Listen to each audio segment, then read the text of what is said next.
자, 이제 저 점심 잘 먹었어요? 아, 좋습니다. 자, 여기서 이제 우리가 기억할 수 있는 것 중에 하나가 이제 의미론. 우리가 앞으로 살펴볼 것 중에 하나가 이제 의미론이다. 그 다음에 화용론이다. 의미론의 하위범주로서 이제 화용론을 말하기도 하는데 보통 이제 의미론, 화용론 그런 측면이 있죠. 특별히 이제 우리가 봤을 때 얘기할 수 있는 것 중에 하나가 뭐냐면, 이거 보기 전에 우리 배웠던 것 중에 하나가 이제 소위 언어의 어떤 요소들이 있을 수 있다. 언어의 요소면 우리가 생각날 수 있는 것이 그게 뭐가 있죠? 언어라는 것은 어떤 형태를 통해서 표현되어지죠. 그래서 형태가 있을 수 있죠. 형태다 또는 형식이다. 그런 형태를 갖고 있는 집합체를 형태소라고 했잖아. 생각나?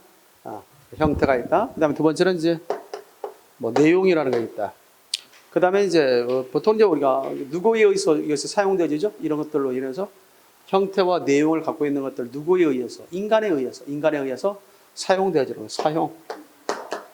이런 식으로 이제 요소를 얘기할 수 있습니다. 물론 언어의 요소는 일반적으로 이제 뭐 내용이다, 형식이다, 인간이다. 알겠지? 언어의 3요소를 얘기하는데 그 인간들에 의해서 언어가 쓰여지는 거죠. 그래요. 그런 점에서 언어의 주체는 누구다? 인간이다. 이렇게 설명할 수 있겠습니다. 자, 그런 점에서 본다면 형태가 있다, 내용이 있다, 그 다음 뭐가 있다? 사용이 있다 했을 때 형태에 관련돼서 우리가 이해될 수 있는 게 뭐냐? 좀 더 이것을 좀 깊게 연구하는 것 중에 하나가 이제 영역별로 학문별로 좀 나눠져 있죠. 그래서 좋습니다. 약간 현장감이 있어요. 저런 것들 이제 듣다 보면 쫙 소리가 들릴 때가 있거든요.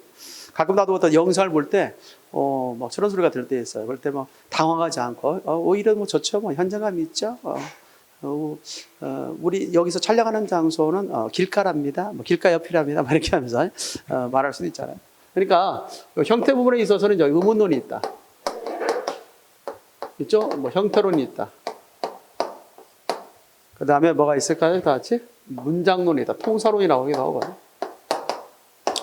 이런 것들은 이제 형태 중심에 이제 우리가 중심으로서 여기 설명될 수 있는 것이다. 그래서 의문에 있어서 형태는 이제 뭐가 있어요? 이거는 이제 대표적으로 어떤 모습을 갖고 있는 것 중에서 뭐 자음이다, 모음이다. 이런 것들을 우리가 아는 것이 의문론 파트였잖아. 생각나? 기억되시고. 그 다음에 형태로 파트에서는 어떤 형태소다, 단어다. 있죠?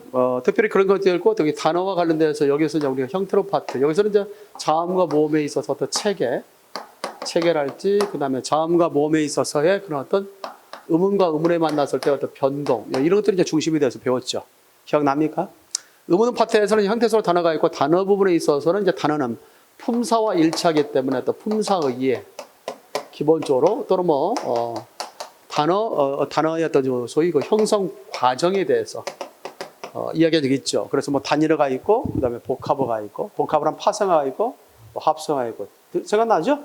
이런 것들. 그래서 하나의 어근으로 된 말을 우리 뭐라고 하고? 단일어라고 하고, 어근과 어근이 결합되면 합성어, 어근의 접속이 결합되면 파생어다. 이렇게 설명할 수 있습니다. 통사론에 있어서는 이제 우리 소위 보면, 어떤 문장의 짜임이라는 거 있죠? 문장의 어떤 종류. 뭐, 우리가 소위 보면, 단일형 혼문장이냐? 여기서 우리 얘기한다면, 혼문장이냐? 또 견문장이냐? 뭐, 이런 것들을 우리가 이것을 문장의 짜임과 관련해서 얘기한 적이 있고, 이렇게 이제 문장을 구성하고 있는 어떤 성분, 문장의 성분에 대해서 이 얘기한 적이 있습니다. 정리됐습니까? 이런 것들을 우리가 기억할 수 있습니다. 자, 그 다음에 이제 이것이 내용적 측면이, 내용이 이제 여기 들어가는 것이 이제 의미론이다. 이렇게 생각하면 돼요. 무슨 론? 의미론이다. 이렇게 해서 의미론. 측면에서 이제 생각할 수 있죠. 실제적으로 이제 이런 것들이 갖는 어떤 의미. 그런데 뭐 단어가 갖고 있는 의미. 단어가 갖고 있는 의미 또는 문장이 갖고 있는 의미. 있을까 없을까? 있겠죠. 이런 것들이 이제 저희 단어들에 있어서 이해할 수 있는 것이다. 그래서 의미론 파트 얘기를 할 수 있는 거죠. 그럴 때 그 단어들이 갖고 있는 것에 있어서 뭐냐면 첫 번째, 좀 지금부터 기억해 둘 것 중에 하나가 이제 관계에 대한 이야기. 단어들의 관계는 뭐냐? 뭐 단어의 의미는 기본적인 거고요. 네. 단어들의 관계. 일단 그거부터 할까? 단어의 어떤 의미부터 얘기하죠. 의미부터 하나 설명하고, 그 다음 두 번째가 이제 관계에 대한 이야기. 있죠? 단어들의 어떤 관계를 얘기할 때 쓰는 것이고, 또는 세 번째는 대체적으로 단어에 변화가 있을 수 있을까 없을까? 있겠지. 그래서 변화에 대한 이야기. 이런 것들이 이제 과거에 시험에 잘 나왔던 것 중에 하나가 되겠습니다. 의미와 관련돼서 얘기할 때는, 의미로 파트에서 의미와 관련돼서 얘기했을 때는 단어 갖고 있는 의미가 있을 거 아니야. 그래서 가장 기본적 의미라 볼 수 있는 것을 뭐라고 하냐면 개념적 의미라고 그래. 무슨 의미? 개념적 의미다. 그 파트에는 좀 없으면 적어놓을 필요가 있어요. 여러분들 책에 의미로 파트에 이거는 나오지 않을까요? 2권 파트에 좀 언급을 해놨는데 여기서 알아두는 게 좋을 것 같습니다. 알겠어요? 개념적 의미다. 두 번째 이제 무슨 의미가 있냐면 함축적 의미다. 세 번째가 뭐 정서적 의미다. 네 번째가 뭐 사회적 의미다. 사회적 단어 갖고 있는 의미. 그다음에 이제 우리가 얘기했을 때 반사적 의미다.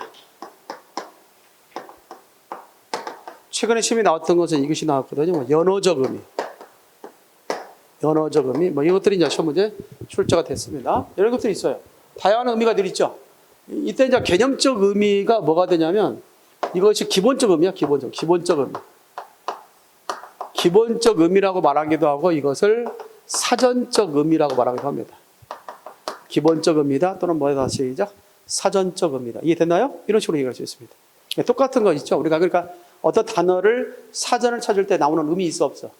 있지. 그게 바로 표제어에 대해서 그 의미가 나와 있는 거 있죠. 그것을 무슨 의미라고 한다? 개념적 의미다 이렇게 생각하면 돼. 다른 말로 사전적 의미다 또는 기본적 의미다. 예를 들어서 우리가 대표 하나 예를 들어보자. 바위가 있다. 있을 수 있어요. 그렇죠? 바위가 있다. 바위라는 것은 뭐냐? 단단한 돌. 네. 그렇죠? 크고 단단한 돌. 그걸 뭐라고 한다 그랬지? 바위를 할 수 있죠. 사전은 더 직접 찾아보지 않았지만 그런 의미일 것 같아. 바위가. 그런데 이제 함축적 의미, 주로 이제 문학적인 걸 속에서 많이 사용되잖아. 이런 함축적 의미는 대체적으로 보면 바위라는 말이 위치원의 시 가운데 바위라는 시가 있거든.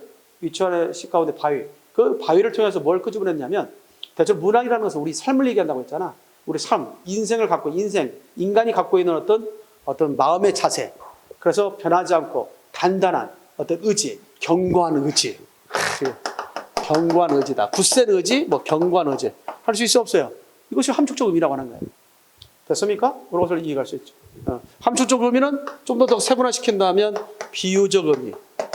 비유적 의미다. 뭐 상징적 의미다. 알겠죠? 이 합쳐서 무슨 의미라고 한다 다 같이? 함축적 의미다. 그래서 보통 함축적 의미는 비유적 의미, 상징적 의미를 다 포함해서 이야기하게 된다. 이렇게 할 수 있죠. 자, 정서적 의미에 대해서는 한번 살펴보고 있는데, 정서적 의미는 이제 약간 맥락에 따라서 어떤 상황적 맥락이나 이따 한번 화학론할 때 잠깐 설명하겠습니다만은 상황에 따라서 느껴지는 의미가 정서적 의미다라고 얘기할 수 있는 거죠. 네. 알겠죠? 똑같은 말이라도, 그렇죠? 약간 감정을 실어서, 나쁜 감정을 실어서, 불편한 감정을 실어서, 먹어! 이렇게 할 수 있잖아. 그러면 좀 약간 기분이 어떻게 돼요? 긴장하게 되죠? 그래, 어서 먹어. 이거 다르잖아. 그런 것들이 다 무슨 의미다, 같이? 정서적 의미다라고 얘기하죠. 상황에 따라서 느끼지는 어떤 감정이 다르죠. 그럴 때 우리는 정서적 의미다라고 얘기할 수 있습니다. 정리됐나요? 이걸 정서적 의미죠. 정서적 의미다. 이렇게. 같은 말이라도 상황에 따라, 상황적 맥락에 따라서 달리 이해될 수 있는 그것이 일종의 감정적 요인이 적용됐을 때 정서적 의미다라고 이야기할 수 있습니다. 반면에 이제 사회적 의미는 사회 상황이 다르다 보니까 사회에 따라서 결국 그 단어의 의미가 달리 이해되는. 그래서 여기 사회는 계층이라고 할 수도 있겠죠. 계층에 있어서 사람이 다를 수 있는 거죠. 예를 들어 대표적 하나 예를 든다면 작업이라는 것이 있을까? 작업. 그죠? 작업한다. 나 지금 작업해. 내가 입장에서 작업한다는 말은 뭘까? 어떤 땅을 판다는 의미도 아니고 어떤 물건을 만든다는 의미는 아닐 것 같아. 그렇지? 보통 내가 작업 때문에 못 나가. 그렇게 있을 때 다른 선생님들은 관계에 따라서 이해될 수 있겠지? 같은 선생님들 이거 연구 중이구나. 뭐다 시작? 연구 중이구나. 이렇게 할 수 있잖아. 그런 점에서 작업이라는 말을 그렇게 이해될 수 있어요. 근데 때에 따라서는 친구들 간에 가끔 장난치는 상황에서도 이해할 수도 있지만 야, 어때? 작업할까? 뭐 이거 할 수 있죠? 여자를 가리키면서 작업할까? 또 남자를 가리키면서 작업할까? 그걸 어떻게 돼? 꼬셔볼까? 이런 의미가 되잖아. 그런 거래요. 그래서 작업이라는 말은 어떤 사회적인 상황에서 사용되느냐에 따라서 사회 계층에 사용되느냐에 따라서 다를 수 있지요. 이것을 무슨 의미라고 한다 시작? 사회적 의미다라고 얘기할 수 있는 거죠. 정리됐나요? 근데 우리가 병원에서 출혈이라고 하는 것은 뭐가 되지만 피가 난다는 말이지만 경제 계층들이 사용되면 손실이 있다라고 하는 건 되겠죠. 이게 다 사회적 의미다라고 얘기할 수 있습니다. 정리 됐어요? 그 다음에 이제 우리가 이제 반사적 의미. 본래 의도와는 달리 이해될 때가 있어요. 본래 의도와는 다르게 달리 이해될 때를 반사적 의미다 이렇게 얘기할 수 있습니다. 특히 그 사람 이름 가운데 그런 경우를 많이 겪을 때가 있어요. 예컨대 보면 사람 이름 가운데 이런 것이 있을 수 있잖아요. 사람 이름 가운데 형상범이 있어 없어요? 성은 현씨고 이름이 상범이니까 따로 이름을 부를 때는 좋아. 상범아, 상범아 괜찮잖아. 그런데 현상범? 그럼 어떻게 돼? 아니 저 사람이 현상범이야? 내 친구 현상범을 가리키면서 현상범을 했는데 다른 사람은 그것을 달리 이해해야 된단 말이야. 의도와는 상관없이. 내가 그런 의도를 갖고 현상범이라고 말을 하진 않았지. 근데 상대방은 그렇게 오해를 하는 경우가 있다는 얘기죠. 저기 됐나요? 이것을 반사적 의미다라고 이야기할 수 있습니다. 정리됐나요? 그런 것들을 우리가 생각할 수 있지 않느냐 이게 되고요. 그렇죠? 그런 것들 반사적 의미. 무슨 의미시죠? 반사. 내 의도와는 달리 이해되는 의미를 반사적 의미다. 연어적 의미 같은 경우 있어요. 연어적 의미는 어떤 단어가 수식하느냐에 따라서 그 수식의 대상에 따라서 연상되는 의미가 다르다. 연상되는 의미가 다를 수가 있어요. 이걸 연어적 의미라고 그래요. 그런데 보면 자 짙은이라는 말이 있다 보세요. 짙은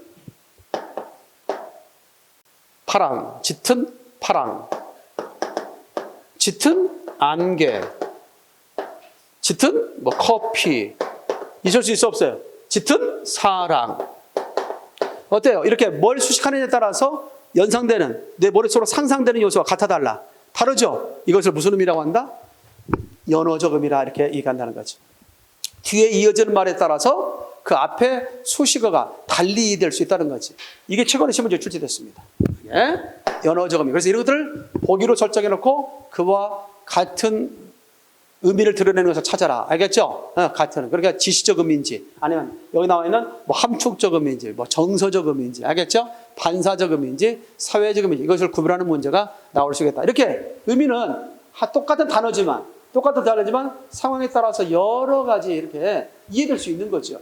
그런 점에서 우리가 뭐 나중에 화형론에서 이 화형론이 의미론의 하부 그런 범주라고도 생각할 수 있는데 이런 상황에 따라 맥락에 따라서 달리 해석될 수 있다는 거 이해됐나요? 그런 부분들을 우리가 좀 기억을 좀 해둘 필요가 있다. 내 말 좀 이해됐죠? 참고할 수 있도록 하기 바랍니다. 자 이렇게 해서 의미에 대해서 한번 얘기했고 그다음 두 번째 이제 지워도 되겠습니까? 저도 기본 개념만 알고 있어야 돼. 체크해놨다. 자, 관계 관련해서 단어들의 관계. 단어들의 관계는 여러 가지가 있습니다. 기본적인 관계만 여기서 살펴보고자 합니다. 기본적 관계로서 네 가지만 보겠습니다. 첫 번째가 뭐가 있냐면 동음어라는 게 있어. 동음어라는 게 동음어. 그다음 두 번째가 다이어 관계라고 할 수 있겠고요. 그다음 세 번째가 반이어 관계다. 네 번째가 포함어 관계다. 이렇게 해서 크게 네 가지만 보도록 하겠습니다. 이렇게 해서 동음어, 다이어, 반이어, 그다음 뭐가 있다지? 포함어. 이해할 수 있겠죠? 이런 것들입니다. 자, 동음어는 말 그대로 뭐냐면 하나의 형식이 여러 의미를 드러낼 수 있는데 결국 이런 것 때문에 좀 문제가 많죠. 그래서 우리가 뭘 알아야 돼? 이 동음어 때문에 한자를 알아야 된다는 얘기야. 알겠지? 뭐 때문에? 동음어 때문에 한자를 알아야 된다. 라는 측면에서 이제 우리가 기억할 수 있는 거죠. 정리됐나요? 이런 것들도 우리가 생각을 할 수 있잖아요. 그러니까 똑같은 것도 사고가 있을 것 같아. 사고. 이거 사고라고 하나 해볼까? 사고. 똑같은 사고가 있어. 이 사고가 있는데 이런 사고가 있을 수 있겠죠. 한자를 갖다 제시할 때 너의 사고는 틀려. 너의 사고는 틀려. 알겠지? 너의 사고는 틀린다 할 때 사고. 이런 사고가 있습니다. 생각사자에 있다가 살필 고자 쓰는 사고도 있다. 근데 두 번째 사고는 이런 사고도 있었어요. 어제 사거리에서 큰 사고가 났어. 어제 사거리에서 뭐가 났다? 큰 사고가 났다. 있지? 그때 그 사고. 자, 우리말로 쓸 때는 똑같이 사고지. 그렇다. 그러죠? 그렇지만 뭐다 하지? 이것은 완전히 소리는 같지만 뜻이 완전히 다른 거지. 이런 관계를 무슨 관계라고 하냐면 동음어 관계라고 그래. 그래서 더러 최근에 시험 문제 표기와 관련돼서 많이 나왔을 때 바로 이런 동음어 관계를 통해서 시험 문제 많이 출제됐다는 사실. 그래서 이 상황에서 어떤 한자가 받느냐. 그래서 우리는 줄기차게 뭘 배우고 있지? 한자를 좀 배우고 있잖아. 좋아요, 안 좋아요? 좀 약간 그렇게 좀 방송에도 들어갈 수 있도록 좀 소리 좀 더 높여주면 얼마나 좋을까. 좋아요! 이렇게 말하죠. 귀엽게. 네? 우리 역사 대표로 좋아요, 안 좋아요? 그 소리가 안 들어갔겠네. 너무 약해서. 어찌됐든 간에 곡을 끊임없이 하는 거죠. 우리가 얘기했던 것처럼 가랑 위에 뭐 쪘듯이 옷깃 쪘듯이 전혀 안 하는 것보다 낫잖아. 그래서 시간을 좀 일부러 내서 하는데 어쨌든 이제 오늘도 만약에 시간이 있으면 좀 더 뒷부분에 하도록 하겠습니다. 이 내용이 좀 길어지면 안 될 것 같아서 일단 기본적으로 설명하고. 자, 이게 진짜 뭐냐면 동음이어야. 이때 동음이어는 전혀 의미적 상관성이 있다 없다? 없는 거예요. 완전 독돌이잖아요. 전혀 한자도 틀리잖아요.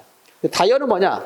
다이어하고 동음하고 좀 약간 헷갈릴 수 있는데 다이어는 원래 이 단어가 기본 의미가 있어. 즉 사전에 올릴 때 표제어로서 갖는 기본 의미가 있어요. 그 기본 의미를 다른 말로 중심 의미라고 할 수 있어요. 중심 의미에 대해서 이것이 문맥에 따라서 무슨 의미를 갖는다? 주변 의미를 갖는 데 있다. 주변 의미. 이 주변 의미를 다른 말로 상황 의미다. 알겠죠? 상황적 의미. 무슨 의미? 상황적 의미다. 이 되겠죠? 이런 식으로 해서 우리가 생각할 수 있는 것이 바로 다이어다라고 할 수 있습니다. 자, 이것들은 어떻게 되냐면 같은 의미로부터 파생된 거야. 예를 들어서 뭐냐, 이거죠? 자, 그는, 하나 예를 들어, 그는 눈이 아프다. 그는 눈이 아프다. 그는 사람 보는 눈이 있다. 사람 보는 눈이 있다. 이때 눈이라고 하는 것은 뭐의 의미죠? 감각 기관으로서의 눈이죠. 눈의 의미야. 그래서 기본적 의미로 사용된 거야. 그런데 이때 사람 보는 눈이 있다 할 때 눈은 어떤 의미냐? 문맥적 의미 속에서 시력이라는 안목이라는 말로 이해된 거지. 됐습니까? 이것을 우리는 뭐라고 나왔지? 상황적 의미. 따라서 주변 의미, 중심 의미에 대해서 이런 주변적 의미, 또는 다시 말해서 상황적 의미를 갖는 것을 다이어라고 그래. 그럴 때 이때의 눈은 결국 의미적으로 연관성이 있어 없어? 있죠? 본부로서 판단되는 거잖아. 그러니까 의미적 연관성이 있을 때를 다이어라고 그래. 의미적 연관성이 전혀 없다. 그러면 뭐다? 시작. 동음어다. 그렇게 생각해 두면 될 것 같습니다. 정의됐죠? 그래서 최근에 시험 문제 출제될 때 이 두 가지를 구별할 줄 아는가? 이 두 가지를 구별하는 방법은 의미적 연관성이 있거나 어원이 같으면 다이어, 의미적 연관성이 없거나 뭐가 다면 다 같이? 그렇죠. 의미적 연관성이 없거나 뭐라면 어원이 같지 않으면 동음어다. 됐습니까? 가장 보면 이거죠. 하나 예를 든다면 이것도 있을 수 있겠죠? 자, 물이 차다. 물이 차다. 시계를 차다. 자, 좀 더 하기 위해서 너무나 높게 내가 좀 욕심을 부렸군요. 알겠지? 키도 다 찼는데. 알겠지? 여기다가 좀 내려서 쓸 수 있도록 하겠습니다. 그래서 이렇게 보면 물이 차다. 있잖아요. 물이 차다. 마음이 차다. 있죠? 그 다음에 시계를 차다. 시계를 차다. 자, 이렇게 얘기할 수 있지 않습니까? 그럴 때 가장 중요한 요소 가운데 하나는 또 하나 구별 방법. 동음어와 다이어에 있어서는 다이어는 의미적 연관성이 있다고 했잖아. 그래서 거의 문장 구조가 같아요. 알겠어요? 다이어는 뭐가 같다고 같이 문장 구조가 같아요. 근데 동음어는 뭐야? 완전히 의미적 연관성이 없기 때문에 많은 부분에서 문장 구조가 달라요. 그럼 여기 봐봐. 문장 구조 같은 게 어디죠? 물이 차다와 마음이 차다 있죠? 그럴 때는 문장 구조 같지. 주어 서술어. 이때 차다라는 것이 감각으로서의 차다잖아. 그런데 마음이 차다는 것은 마음이 찰 수는 없죠. 마음이 좀 쌀쌀하다. 뭐 좀 약간 그런 정도로 해서 우리가 좀 마음에 있어서 차다. 좀 내 차다. 좀 사람이 좀 온정이 없다. 뭐 이런 의미 되잖아. 그런 점에서 본다면 이 두 관계는 무슨 관계다? 다이어 관계라고 한다. 그런데 이건 완전히 문장 구조가 다르죠. 이거는 목조가 들어가 있잖아. 시계를 차다. 그러니까 이때 차다는 동음어야 거의. 시계를 차다는 것은 그런 어떤 감각적인 차다가 아니잖아. 일단 표용하다는 뜻이지. 이해됐습니까? 그래서 이 두 관계는 다이어 관계지만 이것과 이것의 관계는 무슨 관계다? 다 같이 동음어 관계다라고 이해하는 거죠. 알겠지? 이렇게 해서 구별의 방법을 하면 좀 더 쉽다. 그래서 의미적 연관성이 있거나 어원이 같으면 다이어, 의미적 연관성이 없거나 그 다음에 어원이 같지 않다면 동음어. 그러면서 여러분들 기억해 둘 것은 다이어는 대부분 문장 구조가 비슷하다. 알겠습니까? 그러나 동음어는 문장 구조가 비슷하지 않다. 이렇게 생각해 두면 될 것 같습니다. 됐습니까? 그런 식으로 해서 최근에 와서 시험 문제 다이어와 동음어의 구별, 또는 다이어 가운데도 의미적인 어떤 구별, 알겠죠? 그것들의 시험 문제 출제될 때가 많이 있습니다. 잘 기억해둬. 특히 다이어리에서 중심 의미와 주변 의미가 같은 걸 찾으라고 할 때는 대부분 그에 대응되는 주어 있지? 대응되는 주어의 성격에 따라 찾으면 돼. 알겠습니까? 대응되는 주어가 어떤 거냐에 따라서 바로 예컨대 뭐 그런 거 주 있잖아. 그러잖아요. 뭐 시계를 차다 있어 없어요? 발목을 차다. 발목 뭐죠? 발목이 차는 것을 뭐라고 하지? 발걸이라고 하는가? 손에 차면 발찌라고 해야 돼. 말이 생각나. 발찌를 차다. 있지 않습니까? 그러면 차다 의미가 시계를 차다나 발찌를 차다는 같은 맥락의 의미로 쓰인 거지. 그래 안 그래요? 이런 식으로 판단할 수 있면 돼. 그래서 그 서술가 나왔다면 그 서술에 대응되는 것이 뭔가. 그래서 찾아주면 될 것 같고, 만약에 이제 어떤 체언이 나왔다 그러면 체언은 수식하는 말에 의해서 성격을 갖다 찾아주면 대부분 다이어를 갖다가 이해할 때는 상당히 쉽게 문제를 찾을 수 있다는 거예요. 내 말 좀 무슨 말인지 알겠습니까? 그렇게만 기억하면 되겠다. 시험 문제 나왔을 때 자꾸만 뭘 파악해서 그 단어가 갖고 있는 문맥적 의미를 파악해서 답을 갖다가 하려면 시간 오버가 될 수 있어. 그래서 수식하는 성분이랄지 관계된 성분들의 차이에서 같은 유사한 성분들끼리 같은 대상들끼리 묶여진 것을 찾아주면 대부분 그게 답이다라고 이야기할 수 있습니다. 알겠지? 에코디 봐봐. 꺾다 있어. 꺾다와 꿈을 꺾다 있잖아. 꿈을 꺾다와 의미적으로 연결성 있는 걸 찾아라. 나무 가지를 꺾다. 이거 아니죠. 꿈을 꺾다, 나무 가지를 꺾다. 아니죠. 둘 다 꺾다는 무슨 관계야? 다이어적 관계 있어요? 하지만 뭐가 있다? 희망을 꺾다. 그러면 그 희망을 꺾다가 같은 의미로 쓰인 거지. 나무 가지를 꺾다라고 하는 것은 완전히 부러뜨려버리는 것이 꺾는 거고 이렇게 부러뜨려서 취하는 거지만 우리가 희망을 꺾다, 꿈을 꺾다 있지? 그건 같은 맥락이잖아. 꿈과 희망이 같은 의미 바운드에 있는 거잖아. 그래요. 그렇게 해서 문맥적 의미가 같은 걸 찾아주면 된다는 거야. 꺾다 그 자체의 의미를 파악해서 답을 찾으려면 어려우니까 나중에 이제 또 연습하기로 하고 그 정도만 알고 있으면 되겠습니다. 자, 다음에 시험 잘 나와. 동어와 다이어 이게 가장 시험에 잘 나왔던 것 중에 하나예요. 참고하면 되겠다. 자, 그 다음에 이제 그 반여에 대한 이야기. 뭐에 대한 이야기 다 같이? 반여에 대한 이야기. 자, 아까 설명하다 말했는데 일단 내용적 측면 의미로냐? 그리고 사용적 측면에서 얘기하는 것을 화용론이라고 하는 거야. 알겠지? 화용론. 그래서 마지막에 화용론이라는 거야. 그래서 지금 현재 의미로 파트와 화용론을 설명하고자 하는 거야. 화용론 안 써봤으니까 이렇게 해놔야 체계가 쓰는 거야. 정리됐죠? 그래서 주로 이제 형태를 다루는 것이 의문론, 형태론, 통설이라면 내용, 의미를 다루는 것이 의미론이고 사용, 실제 그것을 어떻게 활용하고 사용하느냐에 따라서 얘기하는 것이 화용론이다. 됐습니까? 그렇게 기억해도 되겠어. 그래서 요즘에 뜨고 있는 대표적인 것이 바로 이 파트야. 내용 파트와 사용 파트. 알겠지? 옛날에는 줄기차게 이걸 물어봤지. 순수한 문법적인 차원을 물어보려면 주로 이걸 물어본다고. 그래서 옛날에 줄기차게 3, 4년 전만 해도 이 부분에 이 부분 집중적으로 물어봤어. 근데 그 이후에 이 파트가 상당히 중심이 되고 있다. 알겠지요? 그렇게 해서 생각하면 되겠습니다. 자, 그렇다고 이걸 무시하면 안 되고, 알겠죠? 제대로 의미를 파악하기 위해서는 이것들에 대한 이해가 바탕이 돼야 되니까 이거는 기본 베이스, 기본 베이스나 기본이나 잉여적 표현이 알겠습니까? 베이스, 알겠지? 문법의 베이스다, 문법의 기본적 지식이다. 이렇게 기억해둬야 됩니다. 자, 그 다음에 이제 뭐예요? 관계에 대한 이야기 해서 반여에 대한 이야기. 이제 반여 이쪽에 쓰겠습니다.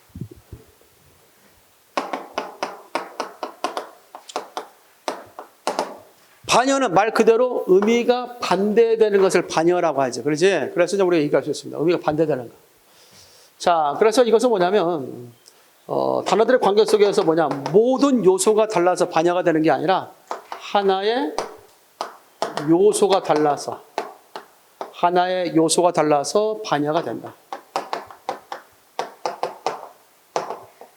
말하기 시험 문제 가운데 모든 요소가 달라서 반여된다면 틀려요? 하나의 요소가 달라서 뭐가 된다는 점? 반여가 된다. 이렇게 기억할 수 있겠습니다. 자, 하나 예를 든다면 이거죠. 있죠? 이거. 자, 우리가 얘기할 때 뭐죠? 이거 가다가 있어. 오다가 있어. 이게 이제 서로 반여가 되는 거잖아. 그렇지? 움직인다는 점에 동작성과 관련해서 둘 다 있는 거지. 그렇지? 근데 뭐가 달려다 하지? 방향의 하나의 요소가 달라서 가다가 오다가 하는 거죠. 말하는 입장에서 보면, 그렇죠. 말하는 입장에서 보면 저 사람이 나로부터 멀어지면서 가는 것이고, 알겠습니까? 예? 말하는 입장에서 보면 나로부터 가까이 오는 것은 오는 거지. 그냥 그래요. 그래서 방향적인 차원에다 주체의 방향에 따라서 가다 오다. 이 하나의 요소가 달라서 반여가 되는 것이지 모든 요소가 달라서 반여가 되는 게 아니다라는 것을 보는 거죠. 만약에 시험지 가운데 다음 중 단어들의 관계에 대한 이해가 부족한 것은 뭐냐, 잘못된 것은 뭐냐 그랬을 때 반여는 모든 요소가 달라서 반여가 된다. OX, X 이렇게 생각할 수 있겠습니다. 됐죠? 참고하면 되겠다. 자, 그 다음에 이제 우리가 얘기할 수 있는 것이 있죠. 자, 유형을 봅시다. 종류. 반여의 어떤 유형이 있을 것 같아. 종류. 반여의 유형이라고 합시다. 유형. 자, 반여의 유형과 관련해서 보면 다음 같은 세 가지 적점을 얘기할 수 있다. 첫 번째가 뭐냐면 방향반여라는 게 있어요. 방향반여. 그 다음에 두 번째가 정도반여. 세 번째가 상보반여. 이렇게 할 수 있어요. 반향반여라는 것은 말 그대로 반향에 의해서 생기는 반여야. 우리가 아까도 얘기했지만 위에 대해서 뭐가 있다 나왔지? 아래가 있다. 이 반향반여죠. 그렇죠? 상하, 좌우 다 방향반여가 되겠습니다. 정도반여는 많고 적음, 대와 소, 이렇게 해서 정도반여가 될 수 있죠. 그 다음에 상보반여는 뭘까? 상보반여는 대체로 뭘 쓸까? 선과 악이라고 할까? 선과 악. 할 수 있죠. 뭐 선과 악이 있다든가 죽음과 삶, 생과 사가 있다든가 있어 없어요? 있지. 이런 것들. 선과 악. 그 다음에 뭐가 있을까요? 다 같이. 네. 옳고 그런 것도 있죠. 시비. 다 같이 시작. 시비. 오르면서 그런 것이 없잖아. 그렇지? 시비를 가른다는 말이 있어 없어요? 그런 것도 다 뭐다? 상보반여다. 즉 다시 말해서 이 상보반여는 다른 말로 바꾸면 중간항이 있다 없다. 중간항이 없는 관계가 상보반여야. 그래서 서로 깁는다는 뜻이야. 중간이 없어. 반면에 방향반여와 정도반여는 중간항이 있을까 없을까? 중간항이 있는 거야. 중간항이 있는 관계를 말한다라고 할 수 있습니다. 왜 그래요? 위도 아닌 것이 아래도 아니다. 그럼 뭐예요? 중간에 있잖아. 그러지? 또는 정도. 크지도 않고 작지도 않아. 그럼 뭐예요? 중간에 있잖아. 많지도 않고 적지도 않다. 중간에 있잖아. 이것을 뭐라고 얘기한다? 같이 정도 반여다. 그래서 중간항이 있는 것, 이렇게 중간항이 있는 것을 뭐라고 하냐면 반대 관계란 말로 이해할 수 있어. 무슨 관계? 반대 관계. 반면에 중간항이 없는 것을 무슨 관계라고 말하냐면 모순 관계라고 얘기합니다. 그래서 그게 단어들의 관계를 두 가지로 나눈다면 반대 관계가 있고 무슨 관계? 모순 관계로 얘기할 수 있다. 그래서 앞서 얘기했던 방향 반여나 정도 반여는 반대 관계에 속하지만 상보 반여는 무슨 관계에 속한다? 모순 관계에 속한다라고 얘기할 수 있습니다. 그럴 때 모순 관계는 중간항이 있다 없다 없는 관계다 이렇게. 그래서 이제 과거 몇 년 전에 신문제 출제됐던 것 중에 이렇게 나온 적이 있죠. 다음 중 둘 다 부정해도 모순이 생기지 않는 걸 찾아라. 뭘 찾는 문제야? 반대 관계를 찾는 문제야. 둘 다 부정하더라도 중간항이 있기 때문에 모순이 안 생기지. 그러나 모순 관계는 말 그대로 왜 모순 관계냐? 둘 다 부정하면 모순이 생기기 때문에 그런 거야. 근데 선도 아닌 것이 악도 아닌 것이 있어 없어? 없잖아. 둘 다 부정하면 선택의 여지가 있다 없다? 없어요. 그래서 이것을 모순 관계라고 한다. 됐습니까? 이렇게 해서 반대 관계와 모순 관계, 단어들의 관계를 묻는 문제 더러 잘 나온다라고 할 수 있습니다. 자, 정리했어요? 이제 하나만 더 한다면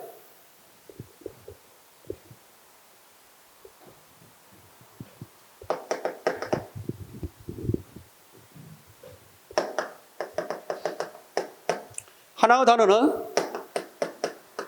알겠죠? 다시 말해서 이렇게 하나 단어가 아니라 다이어라고 할까? 다이어? 다이어는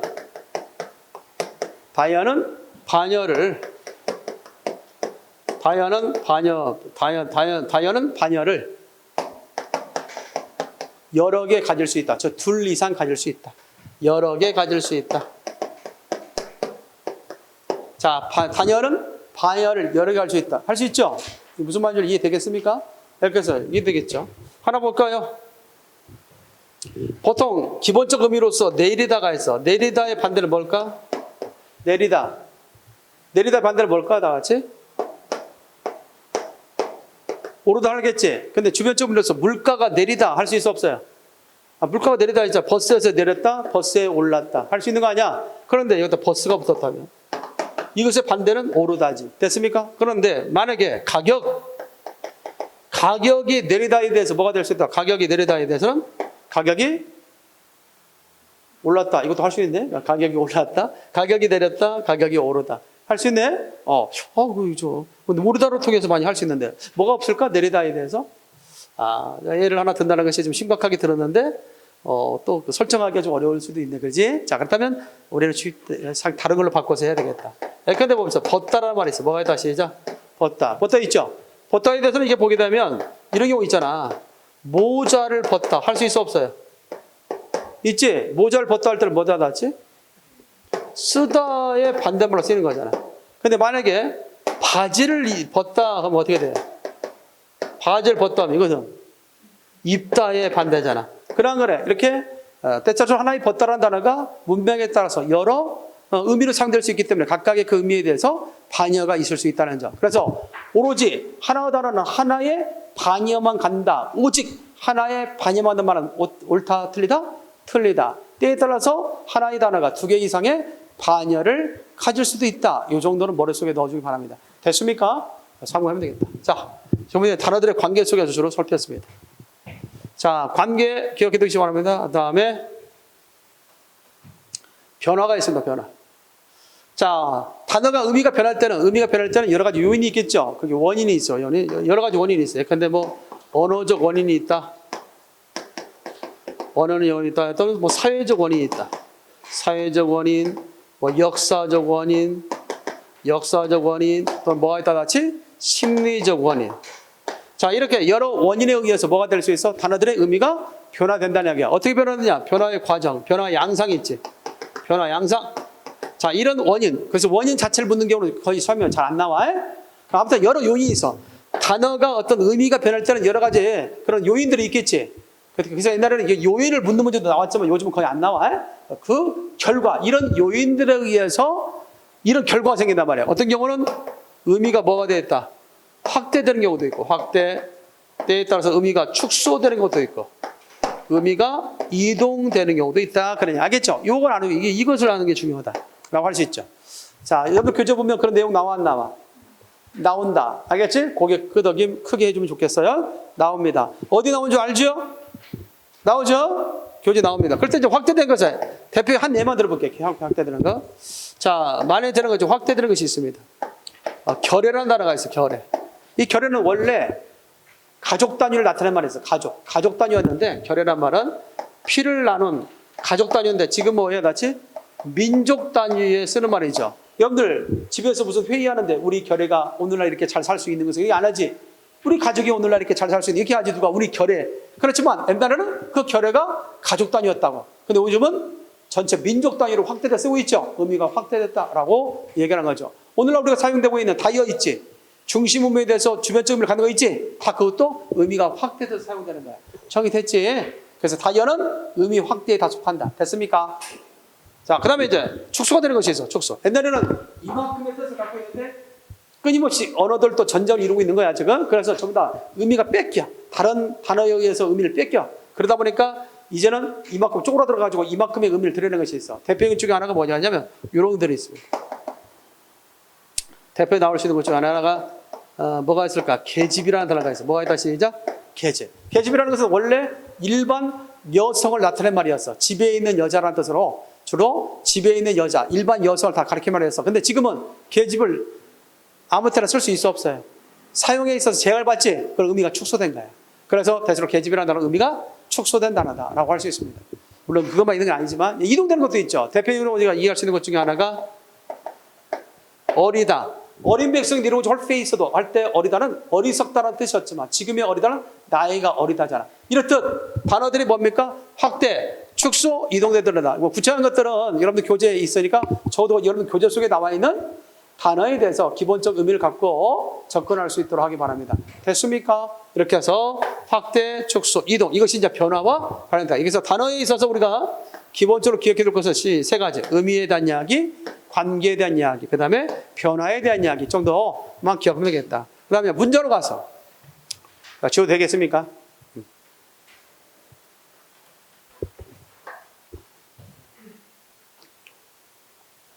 자, 문장에 있어서도 역시 문장에 있어서 두 가지를 기억해 둘 수 있어요. 문장도 문장에 표현이 있어. 문장에 의미 표현.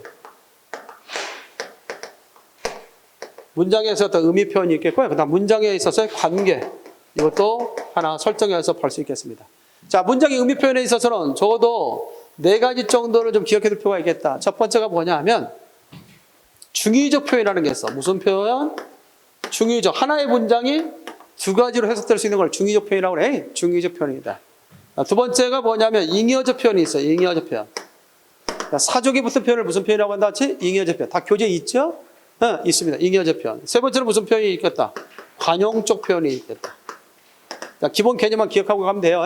관용적 표현이 있다. 세 번째는 뭐가 있느냐? 네 번째는 간접적 표현이다. 이때 간접적 표현은 화형론. 그래서 아까 화형론을 갖다 얘기했습니다만 화형론은 의미론 속에 넣어서 설명할 수 있어. 다 연결돼 있어. 그러면서 간접적 표현이라는 것을 다 배우겠지만 일단 잠시 언급하겠습니다.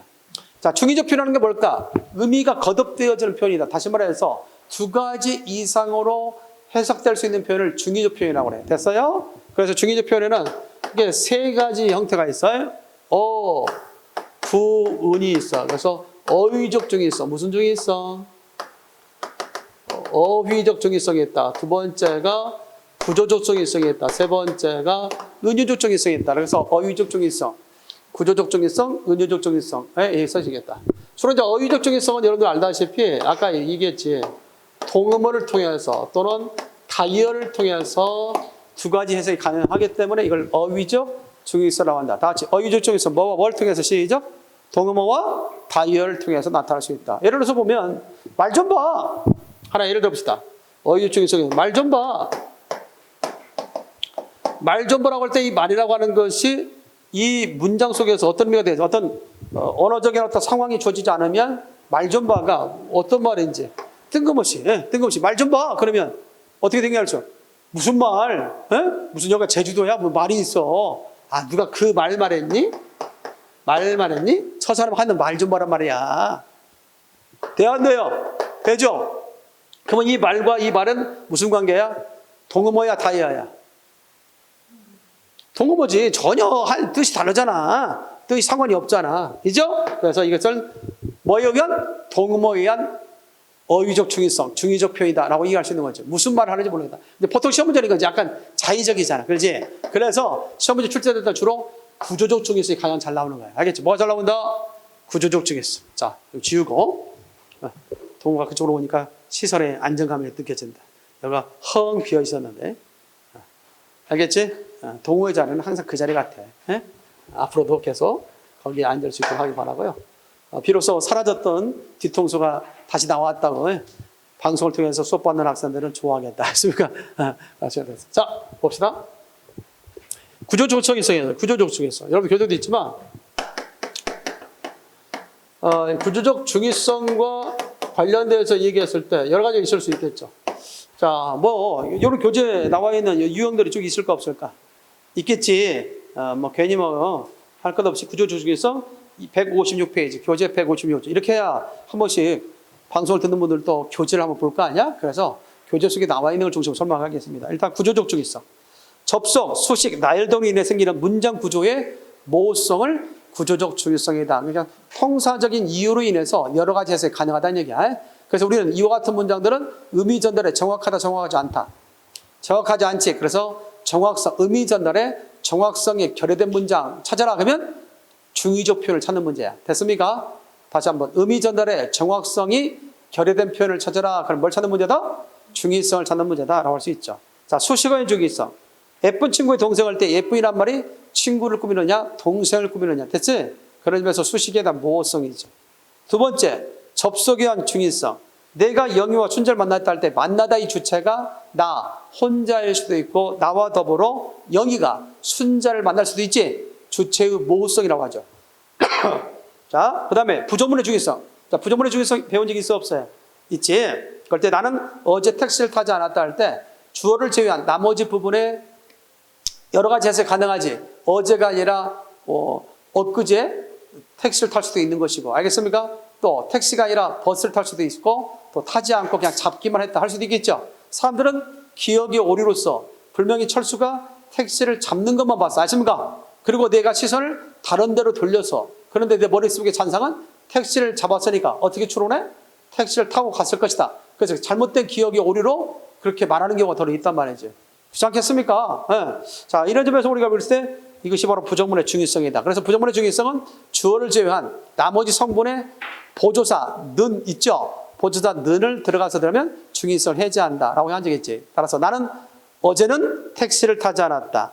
나는 어제 택시는 타지 않았다. 나는 어제 택시를 타지는 않았다. 알겠죠? 이런 식으로 들어가 있으면 중의성이 해제된 거라고 얘기한 적이 있습니다. 자, 그다음에 네 번째입니다. 병렬 구문의 중의성. 자, 이것은 대체로 수량의 모성도 되는데, 자, 어머니께서 사과와 귤 4개를 주셨다 있지? 합쳐 4개인지 아니면 네, 각각 4개인지 됐습니까? 이것이 또한 중의성이다 볼 수 있겠죠. 또 비교구문의 모성도 있습니다. 남편은 나보다 비디오를 더 좋아한다 할 때 결국 비교의 대상이 나와 남편인지 아니면 나와 비디오인지 정리됐나요? 이런 점에서 비교구문의 모성 두 가지 이상의 해석이 가능하다. 마지막에 관형격 조사의 중의성이 있어 없어요? 그게 의가 관형격 조사죠. 그랬을 때 탁자 위에 어머니의 그림이 놓여있다 할 때 어머니의 그림이 어머니가 그린 그림도 될 수 있고 어머니의 얼굴이 담긴 그림도 될 수 있고 어머니가 돈을 주고 사온 그림도 될 수 있죠. 이런 점에서 중의성이 있다라고 이해할 수 있습니다. 정의됐습니까? 이런 중의적 표현에 대해서 지금까지 시험에 나왔거나 나올 수 있는 것들을 여러분들 교재 157페이지 하단에 부터 그 다음 158페이지까지 쭉 중요 문장들을 제시해 놨습니다. 있어요 없어요? 있지. 그것을 참고해서 볼 수 있도록 하기 바랍니다. 됐습니까? 자, 그 다음에 이제 무슨 표현과에 대해서 얘기하느냐. 여기에서 잉여적 표현. 무슨 표현? 잉여적. 잉여적 표현은 그다 써놔. 교재 159페이지에 있는데 잉여적 표현이라는 것은 대체적으로 경제성이 결여된 표현. 다 같이 경제성 결여된 표현. 문장을 쓸 때 간결한 표현을 통해서 뭔가 의미 전달에 정확성을 기해야 되는데 사족이 붙는 경우가 있어요. 알습니까? 또 중복되는 표현이 있죠. 이럴 때는 우리 뭐라고 한다 같이? 잉여적 표현이 나온다. 잉여적 표현은 뭐가 결여된 표현? 경제성이 결여된 표현이다. 그래서 대체적으로 사족이 붙거나 중복된 표현, 사족이 붙거나 이런 중복된 표현은 대체적으로 잉여적 표현을 볼 수 있습니다. 사족이 붙거나 중복된 표현이라고 있었죠. 근데 계속 사족이 붙는 경우 있죠. 사족이란 건 뭐예요? 뱀을 다 그려놓고 뱀의 다리를 갖다 쓸데없는 것을 했다는 거 아니겠습니까? 이런 것들도 다 사족의 표현이다라고 얘기할 수 있겠습니다. 자, 근데 사족과 관련해서 뭐가 있을까요? 있잖아. 자기 갈 거야? 그냥 자기 갈 거야 물으면 되는데 있잖아. 이렇게 허투루 붙이는 말들 있죠. 이것도 다 사족이다 볼 수 있는 거죠. 이것들이 결국 잉여적 표현이다 할 수 있는 거고 더 나가서 가장 시험에 잘 나오는 것은 중복되는 표현이다. 중복된 표현은 뭐냐면 우리말과 한자를 반복하는 경우가 있어요. 우리말과 한자를 반복하다. 대표 예를 보면 이거죠. 네? 자, 대체로 보면 이런 것들을 우리가 생각할 수 있잖아요.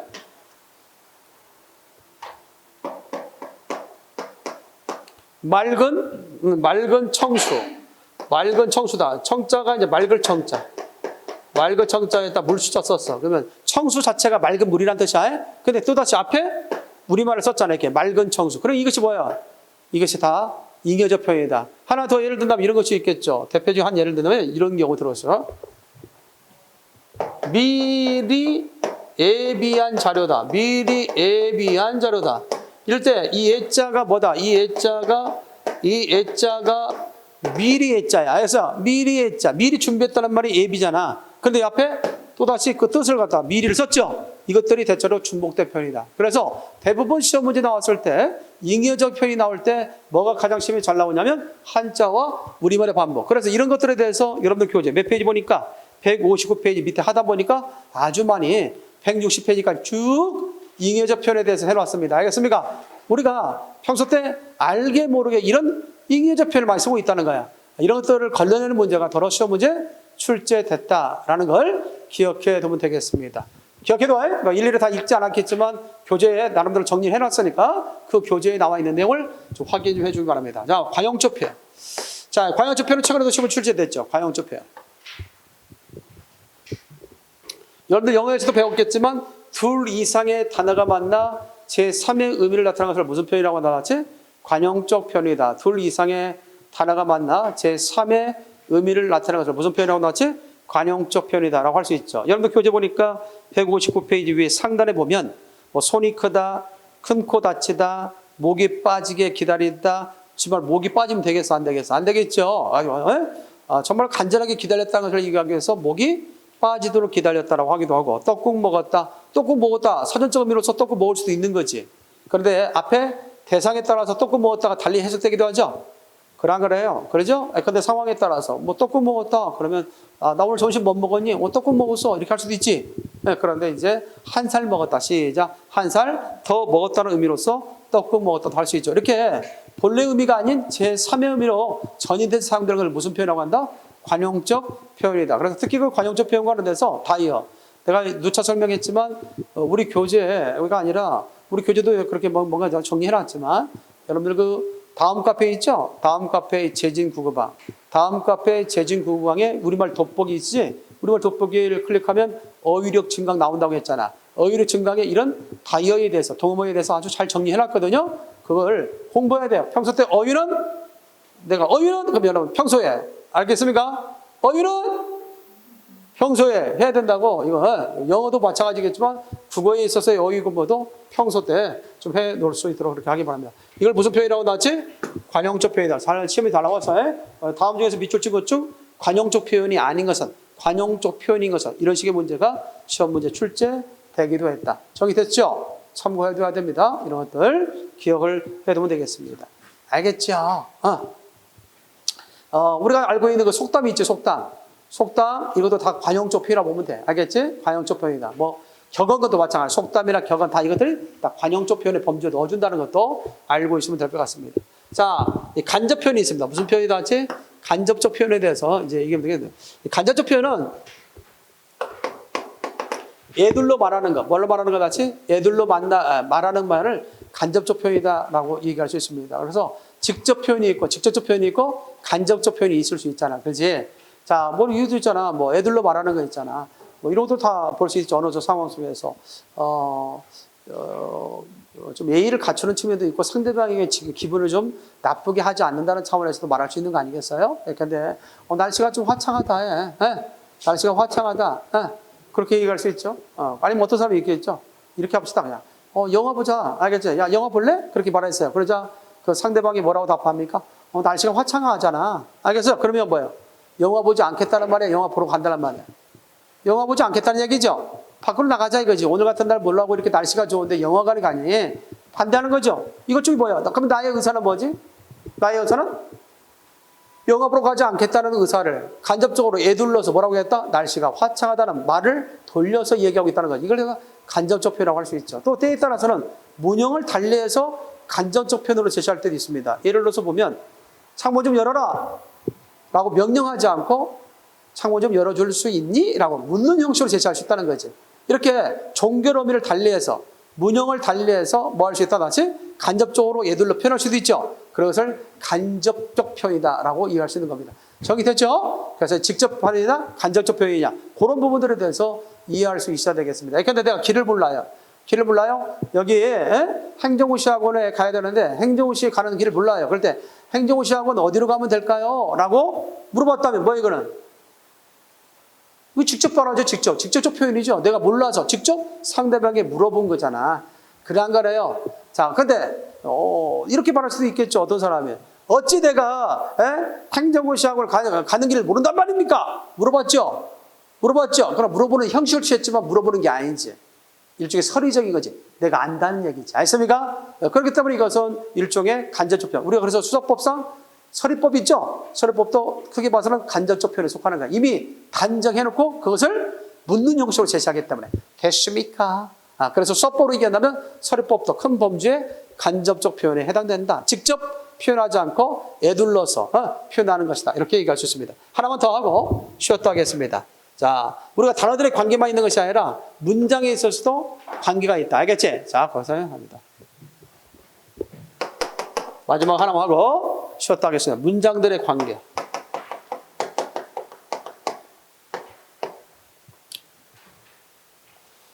자, 문장들의 관계에도 뭐가 있어야 되지?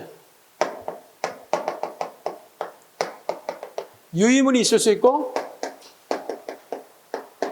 반의문이 있을 수 있잖아. 그래서 유의문 또는 반의문. 자, 유의문 같은 경우는 뭐냐? 유의문 같은 경우에 있어서는 이런 것들 될 수 있죠.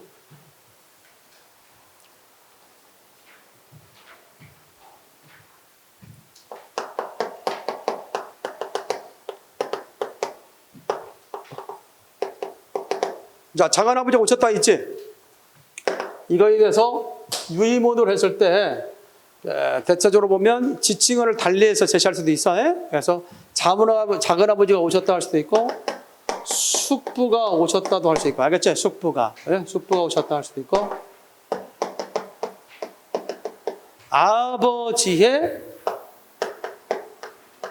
아버지의 남동생이 오셨다 할 수도 있죠. 그래요. 됐습니까? 네, 이렇게 얘기할 수 있죠. 이런 것들 다 뭐예요? 숙부가 오셨다, 아버지의 남동생이 오셨다, 작은아버지가 오셨다는 표현은 다 같은 표현이죠. 뜻이 비슷한 표현이죠. 이런 것을 통해서 문장들 속에서 뭘 만들기도 한다? 유의문을 만들기도 한다. 이런 것들에 대한 연습을 해야 되겠죠. 이것이 뭐예요? 대체적으로 고전문학 같은 데 보면 뭐가 달라져? 이렇게 지칭어들이 달라질 때 있어 없어요? 그것들이 같은 대상인지 아닌지를 확인할 수 있어야 되겠죠. 이해됐습니까? 참고하시면 되겠다. 그 다음에 유의문 또 있습니다. 뭐냐면 반의어를 통한 유의문도 있어요. 반의어를 통한 유의문. 자, 반의어를 통한 유의문도 있겠죠. 예컨대 보면 영희가 순이보다. 자, 영희가 순이보다. 이것도 좀 기억해두면 좋겠습니다. 영희가 순이보다 키가 크다. 영희가 순이보다 키가 크다. 이것을 반의어를 통한 거다면 순이는 영희보다 키가 작다. 이 두 문장은 유의적 관계에 있는 것이다. 생각했습니까? 그렇죠? 내용은 유의적이죠? 비슷하죠? 다만 크다와 작다라는 반의어를 통해서 유의문을 만든 거지. 정리됐나요? 이것을 반의어를 통한 유의문이다 라고 얘기할 수 있는 거죠. 정리됐나요? 이런 것들. 그 다음에 부정어를 통한 유의문. 뭐다 시죠? 부정어를 통한 유의문도 역시 만들 수 있잖아. 그렇지? 부정어를 통한 유의문이다 라고 할 수 있습니다. 자, 대체로 보면 영희가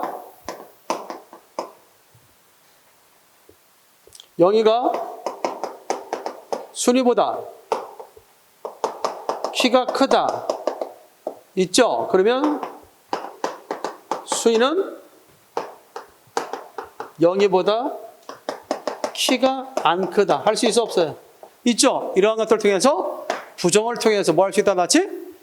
유의문을 만들 수도 있다. 정리됐지? 이런 식으로 해서 그리고 이런 표현 알겠지? 지칭어를 갖다가 달리 표현함으로써 우리가 뭘 할 수 있다? 유의문을 만들 수도 있는 것이고 또 때에 따라서는 반의어를 통해서 유의문을 만들 수 있는 것이고 부정어를 통해서 유의문을 만들 수 있다. 말 그대로 반의문이라는 것은 그대로 의미가 반대되는 관계죠. 알겠습니까? 그래서 영희는 철수보다 뭐하다 시작? 크다. 그러면 이것의 반의문은 뭐냐 다시? 반의문은 그 반대가 되면 반의문 되겠지. 만약에 영희는 철수보다 크다, 영희는 철수보다 뭐다 같이 작다 하면 그게 반의문 되는 거죠. 알겠습니까? 그래서 의미죠. 그래서 실제적으로 문장들의 관계 속에서는 서로 시험에 뭐가 잘 나온다? 유의문이 잘 나온다. 그래서 대체로 보게 되면 문장, 특히 문학적 글 속에 있죠. 문학적 글 속에는 이런 문학적 글뿐만 아니라 비문학도 마찬가지야. 이런 뭘 많이 사용한다? 유의문을 많이 사용한다고. 네, 같은 맥락의 말인데도 불구하고 그것을 다른 의미로. 예컨대 어떤 용어에 대해서 자세하게 풀어놓을 수 있지. 그러면 앞에 문장과 뒤에 문장은 뭐예요? 의미적으로 유의문이란 말이야. 근데 전혀 다른 말로 생각하면 안 된다. 또는 어떤 것을 앞에 내용을 강조하게 해서 밑에 반의적 관계에 있는 문장을 넣을 때도 있어. 아십니까? 이런 관계. 그것들 잘 이해할 수 있어야 독해도 잘할 수 있다라고 얘기할 수 있는 거죠. 알겠습니까? 이 시간 뭘 배웠어요, 다 같이? 의미로 파트에 대한 이야기를 했습니다. 알겠습니까? 자, 잠시 쉰 다음에 이제 좀 더 접근할 수 있는 것 중에 하나가 화용론이야. 알겠지? 그냥 마저 화용론을 끝내도록 하겠습니다. 알겠습니까? 네, 잠깐 쉬었다 하도록 하겠습니다.